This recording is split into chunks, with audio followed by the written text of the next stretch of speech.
तो सब चकाचक दोस्तों, ढेर सारा स्वागत है आपका आपके अपने YouTube channel global math GK GS tricks में।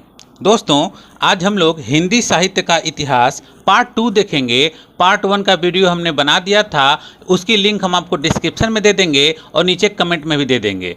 दोस्तों, नीचे आप लोग भी कमेंट करा कीजिए और हर हफ्ते हम जिनके भी कमेंट अच्छे होंगे, जिनके भी कमेंट ज़्यादातर जो एग्ज़ाम से रिलेटेड यानी जो मोटिवेशनल होते हैं, उस तरह कमेंट सेलेक्ट करके हम हफ्ते में उनके कमेंट सुनाया करेंगे। तो ये आपके लिए एक बहुत अच्छी बात होगी। और उसके साथ साथ दोस्तों, बहुत जल्द हम लोग यूपी स्पेशल जीके भी शुरू करने वाले हैं। ठीक है दोस्तों, तो यूपी स्पेशल के लिए ज़रा भी चिंता ना करें, क्योंकि अभी एग्ज़ाम में थोड़ा टाइम है, तो इसके लिए बहुत अच्छा समय है। तो फिलहाल आप लोग पूरा अपना ध्यान हिंदी पर और मैथ पर कंसंट्रेट करिए और बाकी सब टेंशन छोड़ के पढ़ाई पे ध्यान दीजिए। ठीक है दोस्तों, और क्लासरूम से वीडियो भी जल्दी ही मिलेगी, क्योंकि अभी हाल ही में एक और कोरोना मरीज मिल गया है, जिससे पूरी एरिया लॉक हो चुकी है, तो घर से वीडियो बनाना पड़ता है। तो चलें, कोई दिक्कत नहीं है, शुरू करते हैं आज का टॉपिक। देखिए दोस्तों, हम लोग का पार्ट 2 है हिंदी साहित्य का इतिहास। हमने आपको पार्ट 1 में बताया था कि हिंदी साहित्य का इतिहास आचार्य रामचंद्र शुक्ल ने 4 खंडों में बांटा था, जो था क्रमशः आदि काल, भक्ति काल, रीति काल और आधुनिक काल। सारी चर्चाएं हो चुकी थी। अब यहाँ से हम क्वेश्चन शुरू करेंगे और सन तो दोस्तों बहुत अच्छे से याद रखिएगा। आदिकाल 1050 से 1375 ईस्वी तक चला था। भक्ति काल 1375 से 1700 ईस्वी तक माना गया है। रीति काल 1700 से 1900 तक माना गया है, जबकि 1900 के पहले ही 1850 से भारतेंदु युग की शुरुआत हो चुकी थी और भारतेंदु युग आधुनिक काल में आता है। ठीक है दोस्तों, तो रीति काल को माना जाता है 1900 तक, लेकिन आधुनिक काल 1900 से पहले स्टार्ट हो चुका था, लेकिन माना जाता है कि 1900 से स्टार्ट हुआ है और अब तक चल रहा है। ठीक है दोस्तों, तो चलते हैं पहला आदिकाल देखने। ठीक है दोस्तों, आदिकाल आदिकाल जो था, इसके प्रमुख कवि, सारे कालों के हम प्रमुख कवियों को बताएंगे। प्रमुख कवियों के साथ उनकी किताबों को भी डिस्कस किया जाएगा और जहां उनके विशेष टॉपिक्स होंगे उन सब की चर्चाएं भी जरूर होंगी। देखते रहें पूरा वीडियो दोस्तों, अंत तक देखिएगा। एक एक प्रश्न हमने एग्जाम से उठाए हैं, पूरे 5 साल के प्रश्नों का पूरा संग्रह बनाया गया है। ठीक है, आदिकाल के प्रमुख कवि थे अमीर खुसरो, चंद्रबरदाई, विद्यापति, नरपति नाल और जगनीक। ठीक है, अब इन कवियों के बारे में थोड़ा क्वेश्चन देख लेते हैं और इनकी रचनाएं देख लेते हैं। अब बात करते हैं अमीर खुसरो की। अमीर खुसरो का जो जन्म हुआ था, ये पटियाली ग्राम कासगंज एटा में हुआ था। ठीक है, पटियाली ग्राम कासगंज एटा में। इनका असली नाम था अबुल हसन यमीनुद्दीन। अबुल हसन यमीनुद्दीन। ठीक है दोस्तों, अगला है जीवन की शुरुआत इनकी कहां से हुई थी, किसके यहां से हुई थी? तो बलबन के समय से हुई थी। ठीक है, बलबन के समय थे। बलबन किस वंश का था? तो बलबन था गुलाम वंश का। ठीक है, बात करते हैं कि अमीर खुसरो किसके दरबारी थे? तो ये दरबारी थे अलाउद्दीन खिलजी के। दोस्तों, सारे क्वेश्चन एग्जाम में फंसे हुए हैं। 5 साल के एग्जाम में हर एक क्वेश्चन हमने आज बना के दिया है आपको, अच्छे से तैयार कर ले दोस्तों। वादा है आपसे, किसी भी एग्जाम, यूपीएसआई, लेखपाल, स्टेट, सीटेट और किसी भी एग्जाम में अगर आप बैठ जाएं तो हिंदी में आपको प्रॉब्लम नहीं होने वाली है। ठीक है, देखते हैं आगे। अमीर खुसरो ने क्या क्या आविष्कार किए थे? तो इनका आविष्कार था तबला, सितार, गजल और मुकरी।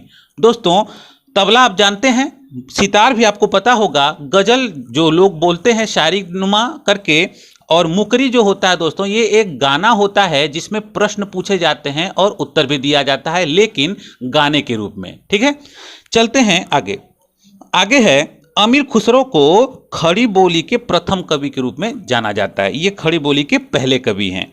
अगला है, अमीर खुसरो हिंदू मुस्लिम संस्कृति के प्रतिनिधि के रूप में जाने जाते हैं। ठीक है, ये क्वेश्चन एग्जाम में फंसा हुआ था कि किस व्यक्ति को यानी किस कवि को हिंदू मुस्लिम संस्कृति के प्रतिनिधि के रूप में जाना जाता है? तो आंसर होगा अमीर खुसरो। अगला है, अमीर खुसरो का उपनाम क्या था? ये हमने आपको पिछली वीडियो में बताया था। तो इनका उपनाम था तोता ए हिंद या तूती ए हिंद, कहीं कहीं तूतिया ए हिंद भी बोला जाता है। ठीक है, अगला है, अमीर खुसरो की रचनाएं। हमने इस साइड रचनाएं दिखाई हैं। इनकी मुख्य रचनाएं हम आपको बता रहे हैं। पहेलिया, आशिका, खलिकबारी, हालत ए कन्हैया और नजराना ए हिंद, इनके मुख्य जो कविताएं हैं इस सब हमने आपको दिया है और ये क्वेश्चन एग्जाम में आ चुके हैं। ठीक है, सारे एग्जाम दोस्तों कई ऐसे क्वेश्चन है जो पीसीएस तक में आए हुए हैं, तो हर एक प्रश्न आपके लिए मोस्ट इंपॉर्टेंट बनता है दोस्तों, तो अच्छे से ध्यान देके इसको पढ़ेंगे। तो इनकी रचनाएं एक बार और हम बोल देते हैं, पहेलिया, आशिका, खलिक बारी, हालत ए कन्हैया और नजराना ए हिंद। ठीक है दोस्तों, चलते हैं अगले टॉपिक पर। तो दोस्तों अभी हमने अमीर खुसरो को देखा, अब अमीर खुसरो के बाद चंद्र बरदाई की बारी है। लेकिन दोस्तों अमीर खुसरो के बारे में एक और क्वेश्चन जान लीजिए कि अमीर खुसरो ही दिल्ली सल्तनत में एकमात्र ऐसा व्यक्ति था जिसने 7 सुल्तानों का काल देखा था। ठीक, जिसने 7 सुल्तानों का समय देखा था। तो याद रखिएगा जब भी क्वेश्चन आए कि दिल्ली सल्तनत में 7 सुल्तानों का समय किसने देखा, तो आंसर होगा आपका तोता ए हिंद यानी अमीर खुसरो। ठीक है, चलिए देखते हैं अब अगले कवि। ये हमने पहला नंबर डाला है यानी पहला वाला ही चल रहा है आदिकाल का। ठीक, आदिकाल को हमने पहला नंबर दिया था। अब चलते हैं अगले कवि आदिकाल के चंद्र बरदाई। चंद्र बरदाई के बारे में एक विशेष बात है कि इनको वीर गाथा काल का सर्वश्रेष्ठ कवि कहा जाता है। ठीक है दोस्तों, वीर गाथा काल का सर्वश्रेष्ठ कवि इन्हीं को कहा जाता है। अगला है इनकी रचना है पृथ्वीराज रासो। ठीक है, पृथ्वीराज रासो जो है दोस्तों हिंदी साहित्य का पहला महाकाव्य कहा जाता है। ठीक है, अगले इसके कवि आएंगे विद्यापति की रचनाएं हैं। रचना इनकी पदावली, कीर्तिलता और कृति पताका। ठीक है दोस्तों, तीनों नाम कंफर्म कर लेंगे और स्क्रीनशॉट ले लीजिएगा दोस्तों, अच्छे से तैयार करते रहिएगा। ठीक है, कई लोग अब इसको कॉपी भी करेंगे, करने दीजिए कॉपी, आप टेंशन ना लें, आप अच्छे से पढ़ाई करते रहें। ठीक है, कई जगहों पे ये कॉपी होने लगती है, कुछ नया चीज बनाते हैं तो लोग कॉपी करते हैं, करने दीजिए। आप कहीं भी देख के घबराएं ना, अपना तैयारी आप करते रहें, आपके लिए ऐसे ही हम अच्छे से अच्छे टॉपिक्स लाते रहेंगे। ठीक है, अगला है नरपति नाल्ह। ठीक है, नरपति नाल्ह ये अगले कवि हैं। इनकी रचना है बीसल देव रासो। और बीसल देव रासो जो इनकी रचना है वो एक प्रेम कथा है। ठीक है, ये क्वेश्चन अभी शायद पीसीएस में आया था कि बीसल देव रासो जो नरपति नाल्ह की रचना है ये किस संबंध में आती है, तो आंसर था इसका प्रेम कथा। ठीक है दोस्तों, तो तैयार कर लें, ये यूपी बीएड एंट्रेंस के लिए भी सारे क्वेश्चन बहुत इंपॉर्टेंट हैं। अगला है जगनिक। अगले राइटर जो हैं ये हैं जगनिक और इनकी रचना है परमार रासो। ठीक है, परमार रासो जो दोस्तों ये आल्हा और उदल का वर्णन किया गया है इस कविता में। ठीक, और आल्हा उदल जो थे ये महोबा के रहने वाले थे। ठीक है, और महोबा फेमस क्यों है ये आपको पता होना चाहिए, नहीं पता है तो जान लें, महोबा पान की खेती के लिए फेमस है। ठीक है दोस्तों, तो सारे क्वेश्चन आप तैयार करें। अब चलते हैं दूसरे नंबर पे यानी भक्ति काल में। ठीक है, तो भक्ति काल के मेन कवि कौन थे, मुख्य कवि कौन थे, तो ये थे सूरदास, कबीर, मीरा, ऐसे ही करके बहुत लोग थे। तो चलिए सबका हम बारी बारी से देख लेते हैं। सूरदास की कविताएं जो थी यानी सूरदास की जो रचनाएं थी वो थी सूर सागर, सूर सारावली, साहित्य लहरी, नागलीला, गोवर्धन लीला, भ्रमर गीत, सूर संग्रह और सूर पचीसी। ये सारी रचनाएं किसकी हैं, सूरदास की। तो इन्हीं में से कोई एक उठा के पूछ देगा आपसे, आपको तैयार रहना होगा। ठीक है, अगला चलते हैं कबीरदास दोस्तों इनकी भाषा की बात करें तो इनकी भाषा थी सधुकड़ी या पंचमेल खिचड़ी। ठीक, ये कई भाषाओं को एक में एक मिला के बोला करते थे। ठीक है, अगला है कबीरदास का उपनाम क्या है। ये अगला क्वेश्चन इंपॉर्टेंट है दोस्तों, ये शायद पिछली बार जूनियर असिस्टेंट में आ चुका था और इसके साथ साथ एसएससी जीडी में भी आया हुआ क्वेश्चन है। ठीक है, तो कबीरदास का उपनाम है वाणी का डिटेक्टर। ठीक है, इनको वाणी का डिटेक्टर कहा जाता है। कबीरदास की रचना, इनकी रचना जो थी वो थी बीजक, और बीजक बटी थी 3 भागों में, साखी, सबद और रमैनी। ठीक है दोस्तों, पूरा अच्छे से तैयार करें। चलते हैं नेक्स्ट पेज पे। तो देखिए दोस्तों अगला जो हम लोगों का है मीराबाई। देखिए दोस्तों कई जगहों पे आपको इनकी रचनाएं जल्दी मिलेंगी नहीं, फिर भी हमने खोज के लाया है आपके लिए। ठीक, और खोजा कहां से है, तो पिछले 5 साल के हुए एग्जाम्स में से क्वेश्चन निकाले गए हैं। सीटेट, टेट और उसके बाद एसएससी जीडी, लेखपाल, पुलिस, एसआई, ऐसे एग्जाम्स में से हमने क्वेश्चन निकाले हैं। ठीक है, तो मीराबाई की रचनाएं हैं राग गोविंद, राग सोरठा का पद, गीत गोविंद का टीका और नरसिंह जी का मायरा। ये 4 तरह की इनकी हमने रचनाएं खोज निकाली हैं। ये क्वेश्चन जो पिछली बार आया था ये था नरसिंह जी का मायरा। ये क्वेश्चन आया था एसएससी जीडी में और यही क्वेश्चन को रिपीट किया गया था यूपी पीसीएस में भी। ठीक है दोस्तों, तो क्वेश्चन आगे चलते हैं। अगले आएंगे हमारे जायसी, मलिक मोहम्मद जायसी। मलिक मोहम्मद जायसी जो था इनका जन्म हुआ था रायबरेली अमेठी के पास में। ठीक है, रायबरेली अमेठी के पास जायसी का जन्म हुआ था। और ये दरबारी किसके थे? कई लोग यहाँ पे पूरे कंफ्यूज हो जाते हैं क्योंकि इन्होंने पद्मावत लिखी थी जिसमें इन्होंने जिक्र किया था अलाउद्दीन खिलजी का। तो लोग सोचते हैं कि ये अलाउद्दीन खिलजी के दरबारी थे। गलत है दोस्तों, ये दरबारी थे फरीद खां। फरीद खां जिनका नाम था शेर शाह सूरी। ठीक है, ये उनके दरबारी थे। ठीक है, और जायसी की रचनाएं अच्छे से तैयार कर ले दोस्तों। एक एक क्वेश्चन बहुत इंपॉर्टेंट रहेगा, कहीं से भी क्वेश्चन उठा देगा। तो इनकी रचनाएं थी पद्मावत, अखरावत, 12 मासा, आखिरी कलाम और चित्ररेखा। ठीक है दोस्तों, यहां पे चित्ररेखा जो कविता है, जो चित्ररेखा है, ये आएगा गद्य काल में भी एक लेखक हैं उनके में भी चित्ररेखा आएगा। तो आप इसको तैयार किए रहेगा, चित्ररेखा जायसी का भी रहेगा। ठीक है, अभी आएगा तो आप देख लेंगे। नेक्स्ट अब आ गए हम लोग तीसरे नंबर पे रीतिकाल। रीतिकाल जो था दोस्तों इसके कवियों की हम बात करते हैं। ठीक है, रीतिकाल को हमने आपको बताया था 3 खंड बटे थे, रीतिबद्ध, रीति सिद्ध और रीति मुक्त। इन तरह के खंड बटे थे और हम इनके कवियों की बात कर लेते हैं। पहले कवि थे केशव दास। केशव दास की कविताएं थी रामचंद्रिका, जहांगीर, जयचंद्रिका, छंदमाला और विज्ञान गीता। ठीक है, क्वेश्चन अच्छे से तैयार करें दोस्तों। अगला है बिहारी। बिहारी की एक ही रचना थी, बिहारी सतसई। ठीक है, डायरेक्टली सतसई बोला जाता है। नेक्स्ट है घनानंद। घनानंद की किताबें थीं सुजान सागर, सुजान संबोधन, कृपा कांड, बिरह लीला, रस केलिवल्ली। ठीक है, इनके फिर से हम किताबें दोहरा देते हैं। सुजान सागर, सुजान संबोधन, कृपा कांड, बिरह लीला, रस केलिवल्ली। ठीक है, ये सब किताबें थी घनानंद की। सारी कविताएं घनानंद की आएंगी। नेक्स्ट है पद्माकर। रीतिकाल के अगले कवि हैं पद्माकर।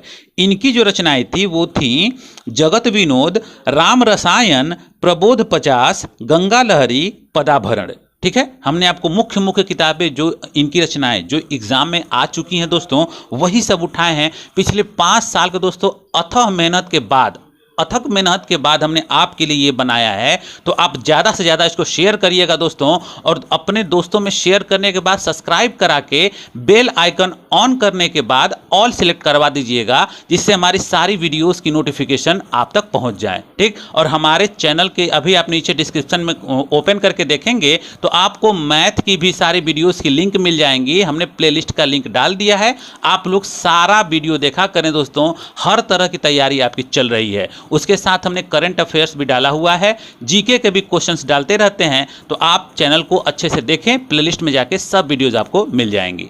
चलते हैं आगे। तो दोस्तों रीतिकाल के अगले कवि आते हैं हम लोग देखने भिखारी दास। ठीक है, भिखारी दास, इनकी दोनों किताबें आ चुकी हैं एग्जाम में दोस्तों, इसलिए हमने उसको उठा दिया है। अच्छे से आप देख लें दोस्तों। भिखारी दास की रचनाएं थीं रास निर्णय और काव्य निर्णय। ठीक है, तो आप एक ट्रिक नुमा याद कर लीजिएगा कि भिखारी का निर्णय दोनों किताबों में निर्णय लगा हुआ है, रास निर्णय और काव्य निर्णय। अगला चलते हैं भूषण की किताब देखने। ठीक है, तो भूषण किताबें हैं शिवा बावनी और शिवराज भूषण। ठीक है, शिवा बावनी और शिवराज भूषण, ये इनकी 2 रचनाएं थीं। अगला है सेनापति। सेनापति के ये दोनों क्वेश्चन यूपी पीसीएस में फंसे हैं और उसके साथ साथ यूपी एसआई में भी ये क्वेश्चन आ चुका है, साथ ही साथ लेखपाल में भी ये क्वेश्चन टच कर चुका है। ठीक है दोस्तों, तो आपका काम है अच्छे से तैयार करना। यूपी टेट और सी टेट इन दोनों एग्जाम्स के लिए आज का साहित्य का पूरा सीरीज बहुत इंपॉर्टेंट रहेगा दोस्तों। ठीक है, तो देखिए सेनापति की रचनाएं हैं कवित्त रत्नाकर और काव्य कल्पद्रुम। ठीक है, कवित्त रत्नाकर और काव्य कल्पद्रुम। ठीक है दोस्तों, चलते हैं अब चौथे सेक्शन पे, आधुनिक काल। ठीक है, आ गए हम लोग आधुनिक काल पे। देखिए यहाँ पे कुछ क्वेश्चन बहुत इंपॉर्टेंट रहेंगे। आधुनिक काल पूछेगा कि हिंदी के सबसे पुराने गद्य लेखक कौन थे? तो ये थे बाबा गोरखनाथ। ठीक है, बाबा गोरखनाथ 943 ईस्वी में थे। ठीक है, अगला क्वेश्चन है, आधुनिक काल का ही दूसरा नाम था गद्य काल। ठीक है, आधुनिक काल का ही दूसरा नाम गद्य काल था। यह क्वेश्चन तो 50 दफा एग्जाम में आ चुका है दोस्तों कि किस काल को गद्य काल के नाम से जाना जाता है, और यही चारों काल, आदि काल, भक्ति काल, रीति काल और आधुनिक काल दे देगा, तो आप तैयार रखें गद्य काल। ठीक है, अगला है, आधुनिक काल को भी 6 खंडों में बांट दिया गया है। ठीक है, कहीं कहीं आपको 4 दिखाई देगा, कहीं पे 5, कहीं पे 6। मुख्यतः 4 होते हैं दोस्तों और अधिकतम 6 खंड होते हैं। कौन कौन से देख लें। आधुनिक काल को 6 खंड जो बांटे गए हैं, पहला आता है भारतेंदु युग। ठीक है, हमने आपको बताया था कि भारतेंदु युग जो शुरुआत होगा वो 1850 से ही हो गया था, जबकि आधुनिक काल की शुरुआत 1900 से मानी गई है। ठीक है, तो ध्यान रखेंगे भारतेंदु युग की शुरुआत 1850 से 1900 तक चला था। उसके बाद द्विवेदी युग आता है। द्विवेदी युग जो था 1900 से 1920 तक था। तीसरा आता है छायावादी युग। छायावादी युग 1920 से 1936 तक था। उसके बाद प्रगतिवादी युग। प्रगतिवादी युग जो था 1936 से लेकर 1943 तक था। फिर आया प्रयोगवादी युग। प्रयोगवादी युग में 1943 से 1950 तक रहा। अब उसके बाद आई नई कविता युग। नई कविता युग 1950 से अब तक चलती आ रही है। ठीक है, तो इसको आप थोड़ा ऐसे भी याद कर सकते हैं, जो आपको क्रम से याद रहे तो ऐसे होगा कि भारतेंदु द्विवेदी की छाया, भारतेंदु द्विवेदी की छाया प्रगति करते हुए प्रयोग हो गई। ठीक है, प्रगति करते हुए प्रयोग हो गई। छाया प्रगति कर रही है, यानी छाया बढ़ रही है, बढ़ते हुए प्रयोग में आ गई। ठीक है, कुछ इस तरह से आप इसको सेट कर लेंगे। चलते हैं आगे। पूछता है क्वेश्चन कि गद्य की कितनी भाषाएं होती हैं। तो गद्य की 3 भाषाएं हैं दोस्तों, ब्रज भाषा, राजस्थानी भाषा और खड़ी बोली। ठीक है, ध्यान रखिएगा दोस्तों। अब हम बात करते हैं भारतेंदु युग से। पहला आएगा टॉपिक भारतेंदु युग। भारतेंदु युग के कवियों में हम शुरू करते हैं। पहला कवि आते हैं, कवि केवल इनकी कविताएं ली गई हैं, न कि इनके नाटक और इनके एकांकियां, कुछ नहीं दिया गया दोस्तों, केवल कविताओं की बात चल रही है। तो कवि आएंगे पहले भारतेंदु हरिश्चंद्र। भारतेंदु हरिश्चंद्र की रचनाएं थीं प्रेम सरोवर, प्रेम फुलवारी और प्रेम मल्लिका। ठीक है, प्रेम सरोवर, प्रेम फुलवारी और प्रेम मल्लिका। अगले लेखक आते हैं दोस्तों अंबिका दत्त व्यास। हमने इनका नाम इसलिए उठाया दोस्तों, अंबिका दत्त व्यास का पिछले साल पेपर में क्वेश्चन आ चुका है। इनकी किताब का नाम जो था वो पावस पचासा क्वेश्चन एग्जाम में आया था कि पावस पचासा किसकी किताब है, तो इसका आंसर था अंबिका दत्त व्यास। तो हमने आपको पहले ही बताया, पिछले 5 साल के हर तरह के एग्जाम से क्वेश्चन हमने अटेम्प्ट किए हैं। ठीक है, तो आपके लिए मोस्ट इंपॉर्टेंट वीडियो आज की रहेगी।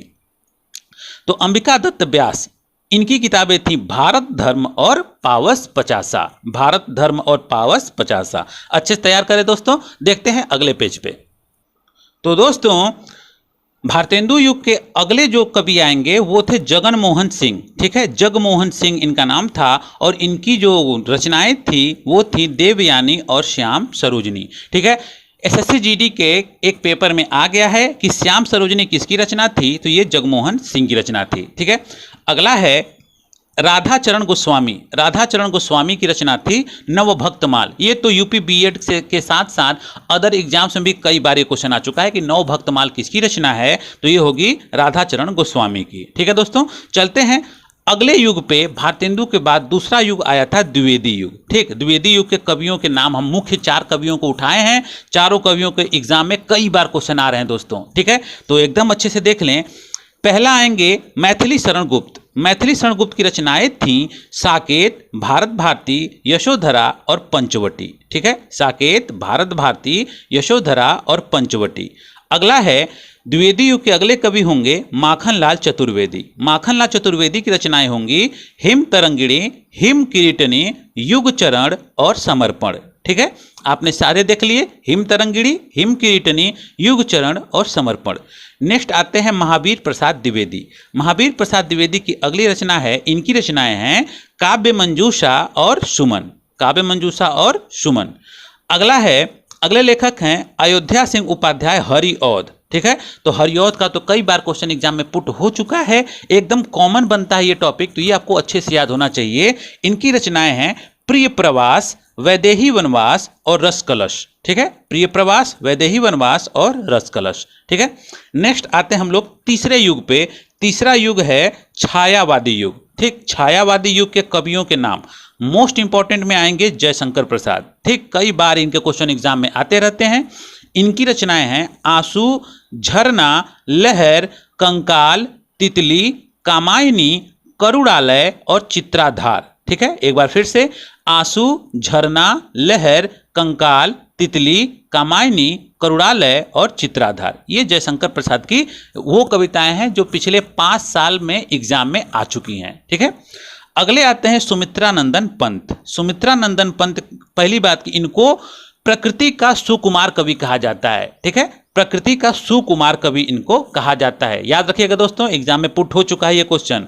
अगला है, सुमित्रा नंदन पंत की रचनाएं जो हैं वो हैं वीणा, पल्लव, गुंजन, उच्छ्वास। वीणा, पल्लव, गुंजन, उच्छ्वास। ठीक है, अगली बात आएगी कि सुमित्रा नंदन पंत जो थे ये पहला हिंदी ज्ञानपीठ पुरस्कार विजेता पुरुष थे। ठीक है, पहला हिंदी ज्ञानपीठ पुरस्कार विजेता पुरुष थे और इनको ये ज्ञानपीठ पुरस्कार मिला था चिदंबरा के लिए। इनकी एक रचना थी चिदंबरा। ठीक है, अब अगला क्वेश्चन आएगा, ये हिंदी ज्ञानपीठ पाए थे तो पहला व्यक्ति कौन था जिसको ज्ञानपीठ पुरस्कार मिला था किसी भी भाषा में? तो पहले व्यक्ति के रूप में अगर किसी और भाषा की बात होगी तो वो होंगे जी शंकर कुरूप। जी शंकर कुरूप, इनको मिला था मलयालम भाषा के लिए पहला ज्ञानपीठ पुरस्कार। ठीक, और महिला में आपको पता होगा, नहीं पता तो जान लें, यामा रचना के लिए महादेवी वर्मा को मिला था ज्ञानपीठ पुरस्कार। अभी हम आगे वो क्वेश्चन आ रहा है, देख लेंगे। चलते हैं नेक्स्ट पेज पे। तो दोस्तों, छायावादी युग के अगले कवि आएंगे सूर्यकांत त्रिपाठी निराला। सूर्यकांत त्रिपाठी निराला, इनकी जो रचनाएं हैं वो हैं अनामिका, तुलसीदास और अरिमा। ठीक है, तो ये तुलसीदास वाला क्वेश्चन तो हाल ही में एग्जाम में आया हुआ था। क्वेश्चन था कि तुलसीदास किसकी रचना है, तो ये होगा सूर्यकांत त्रिपाठी निराला की। ठीक है दोस्तों, ये आया था UP PCS, UP triple SC में लोअर पीसीएस 2 में आया था। ठीक है दोस्तों, अगला क्वेश्चन है महादेवी वर्मा से। ठीक है, महादेवी वर्मा के बारे में कुछ टॉपिक्स देख लीजिए जो एग्जाम में फंसे हुए हैं। इनका है, इनको आधुनिक युग की मीरा, आधुनिक युग की मीरा यानी आधुनिक मीरा कहा जाता है। ठीक है, अगला है, हमने आपको बताया था अभी कि ज्ञानपीठ पुरस्कार इनको यामा हेतु मिला था और यह पुरस्कार जीतने वाली प्रथम महिला है। ठीक, हिंदी में। ठीक है, हिंदी में ज्ञानपीठ पुरस्कार जीतने वाली प्रथम महिला महादेवी वर्मा है। ठीक है, और इनकी रचनाएं, इनकी महादेवी वर्मा की रचनाएं नीचे देख लें, यामा, सप्तपर्णा, दीपशिखा, निहार, रश्मि और नीरजा। ठीक है, फिर से, यामा, सप्तपर्णा, दीपशिखा, निहार, रश्मि और नीरजा, ये महादेवी वर्मा की किताबें हैं। ठीक है दोस्तों, महादेवी वर्मा के बारे में हाल ही में एक एग्जाम में बहुत इंपॉर्टेंट क्वेश्चन आया था। वो था कि महादेवी वर्मा का जन्म कहाँ हुआ था। तो इनका जन्म दोस्तों, इनका घर है इलाहाबाद में यानी प्रयागराज में। तो कई लोगों को लगा कि ये जन्म स्थान है इनका, गलत है दोस्तों। महादेवी वर्मा का जन्म स्थान फर्रुखाबाद में है। ठीक है, इनका जन्म स्थान फर्रुखाबाद है। ठीक है, तो ये कंफर्म कर लें। अगला है राम कुमार वर्मा। राम कुमार वर्मा की रचनाएं हैं चित्ररेखा और आकाशगंगा। अभी हमने आपको पीछे बताया था कि चित्ररेखा, हमने कहा था ना कि आपको आधुनिक काल में भी मिलेगा, तो याद रखिएगा चित्ररेखा राम कुमार वर्मा की भी है। ठीक है, तो इनकी रचनाएं आपने देख ली, चित्ररेखा और आकाशगंगा। नेक्स्ट चलते हैं प्रगतिवादी युग। चौथा सेक्शन आएगा प्रगतिवादी युग। आधुनिक काल में हम लोग चौथे पे आ चुके हैं। इनके कवियों के नाम हम देख लेते हैं। इनके कवियों के नाम हैं, क्रमशः देख लेंगे, नागार्जुन। नागार्जुन की जो रचनाएं हैं वो है प्यासी पथराई आंखें, सतरंग पंखों वाली और युगधारा। ठीक है, अब दोस्तों एग्जाम में आया था, शायद ये व्यायाम शिक्षक का क्वेश्चन था या किसी एग्जाम में ये क्वेश्चन आया है, सेट में देखा था, वहां पे लिखा था कि प्यासी पथराई आंखें किस युग की कविता है। ठीक, तो याद रखिएगा आधुनिक युग की कविता है। 4 युग दिया था, चारों में से आधुनिक युग की कविता थी ये। ठीक है, और लिखा था इसको नागार्जुन ने। तो दोस्तों क्वेश्चन कैसे भी करके आ सकता है, आपका काम है हर तरह से तैयार रखना। नेक्स्ट है सुमित्रा नंदन पंत। सुमित्रा नंदन पंत अभी पीछे भी आए थे छायावाद में, अब यहां भी इनका क्वेश्चन है क्योंकि ये इनकी जो रचनाएं हैं इसी काल में लिखी गई थी, इस टाइम में लिखी गई थी। ठीक है, तो सुमित्रा नंदन पंत की प्रगतिवादी युग की कविताएं हैं युगवाणी और ग्राम्या। ठीक है दोस्तों, इस तरह से एकदम सूटेबल ढंग से आपको कहीं भी पीडीएफ्स नहीं मिलेंगे और कहीं भी वीडियोस नहीं मिलेंगे दोस्तों, तो अच्छे से तैयार करें। बहुत मेहनत के साथ वीडियो लाई गई है, तो बस एक लाइक चाहिए आपसे, आपका जो कीमती कमेंट है वो चाहिए, और दोस्तों में शेयर करके सब्सक्राइब करा दीजिए। ठीक है दोस्तों, बस इतनी बातें रहेंगी। चलते हैं आगे। अगला आएंगे निराला। निराला देखिए यहाँ ऊपर भी है सूर्यकांत त्रिपाठी निराला, लेकिन यहाँ की कविताएं उस समय की हैं, यानी छायावादी समय की हैं, और यहाँ की कविताएं जो निराला की होंगी वो प्रगतिवादी युग की होंगी। ठीक है, तो प्रगतिवादी युग में निराला की कविताएं हैं कुकुरमुत्ता, ठीक, कुकुरमुत्ता या ऑब्लिक मतलब या ककरमत्ता, कोई भी नाम बोला जाता है। ठीक है, कुकुरमुत्ता या ककरमत्ता। आगे आते हैं, अगले कवि हैं केदारनाथ अग्रवाल। केदारनाथ अग्रवाल की किताबें हैं नींद के बादल और फूल नहीं रंग बोलते हैं। ठीक है, तो ये तो एग्जाम में क्वेश्चन फंसा हुआ है, नींद के बादल किसकी रचना है, तो याद रखेंगे केदारनाथ अग्रवाल की। ठीक है, अगले लेखक हैं शिवमंगल सिंह सुमन। शिवमंगल सिंह सुमन की रचनाएं हैं जीवन के गान, विश्वास बढ़ता ही गया, प्रलय सृजन और हिल्लोल। ठीक है, फिर से एक बार रिपीट कर देते हैं, जीवन के गान, विश्वास बढ़ता ही गया, प्रलय सृजन और हिल्लोल। ठीक है, ये इनकी रचनाएं हैं शिवमंगल सिंह सुमन की। ठीक है, तो शायद ये यूपीएसआई में क्वेश्चन आया था, कंफर्म नहीं है दोस्तों किस एग्जाम में, इतने सारे एग्जाम में से क्वेश्चन निकला है कि कंफर्म नहीं, भूल जाते हैं किस में था, लेकिन कंफर्म है ये दोस्तों, हिल्लोल वाला क्वेश्चन हमने देखा था, ये आया था कि किसकी रचना है, तो याद रखेंगे शिवमंगल सिंह सुमन की। ठीक है, अगला है रागेय राघव। इंपॉर्टेंट क्वेश्चन दोस्तों, इनका भी क्वेश्चन आ चुका है। रागेय राघव, रागेय राघव की रचनाएं हैं पांचाली, राह के दीपक, मेधावी और अजय खंडहर। ठीक है, पांचाली, राह के दीपक, मेधावी और अजय खंडहर। ठीक है, सारे क्वेश्चन दोस्तों एग्जाम से हैं। देखते हैं अगला क्वेश्चन। तो दोस्तों अब आज का आखिरी सेशन आ चुका है, देख लें, लास्ट है 5वां स्थान, जो 5वां इनका टॉपिक है प्रयोगवादी युग। ठीक है, नई कविता युग हम लोगों को नहीं देखना है, क्योंकि नई कविताओं में नए लेखक हैं जिनकी कृतियां उतनी प्रसिद्ध नहीं रही हैं और इनके क्वेश्चन एग्जाम में भी टच नहीं हुए हैं। ठीक, तो प्रयोगवादी युग तक की सारी कविताएं हमने आपको दिखा दी, सारे कवियों को भी हमने दिखा दिया। देख लीजिए प्रयोगवादी के जो कवि हैं मेन उनको बता देते हैं। सच्चिदानंद हीरानंद वात्स्यायन अगेन। ठीक, सच्चिदानंद हीरानंद वात्स्यायन अगेन, इनकी जो रचनाएं थी जो एग्जाम में आई हैं, पहला तो बहुत इंपॉर्टेंट क्वेश्चन, यही क्वेश्चन यूपीपीसीएस में फंसा था, हरी घास पर चल भर, ये इनकी रचना थी, हरी घास पर चल भर। अगला है इंद्रधनुष के रौंदे हुए, इंद्रधनुष के रौंदे हुए, और तीसरा था इत्यालम। ठीक है, इत्यालम, ये इत्यालम जो क्वेश्चन है दोस्तों, ये बिहार में आ गया था क्वेश्चन, बिहार पुलिस में शायद आया था, या बिहार का किसी क्वेश्चन किसी पेपर में ये क्वेश्चन आ चुका है। ठीक है, नेक्स्ट है अगला जो आएगा, अगले जो इनके कवि हैं धर्मवीर भारती। धर्मवीर भारती की जो रचनाएं हैं मोस्ट इंपॉर्टेंट दोस्तों, सारे इनकी रचनाएं एग्जाम में कई बार फंसी हैं दोस्तों। ठीक, तो इनकी रचनाएं हैं कनुप्रिया, ठंडा लोहा और अंधा युग। ठीक है, कनुप्रिया, ठंडा लोहा और अंधा युग। तो दोस्तों आज का टॉपिक आपको अच्छे समझ में आ गया होगा। अगली वीडियो में हिंदी में हम लोग फिर से मिलेंगे दोस्तों। कल या परसों मैथ की अगली वीडियो भी आपको मिल जाएगी, जहां से खत्म हुआ है वहीं से आगे शुरू हो जाएगा। ठीक है, तो लगातार बने रहें दोस्तों। सब्सक्राइब करने के बाद घंटी को ऑन करके और उसके बाद ऑल सेलेक्ट कर लेंगे, तो हमारी जो भी वीडियोस जाएंगी वो आपको मैसेज मिल जाएगा। ठीक है दोस्तों, तो इसी के साथ थैंक यू और टेक केयर।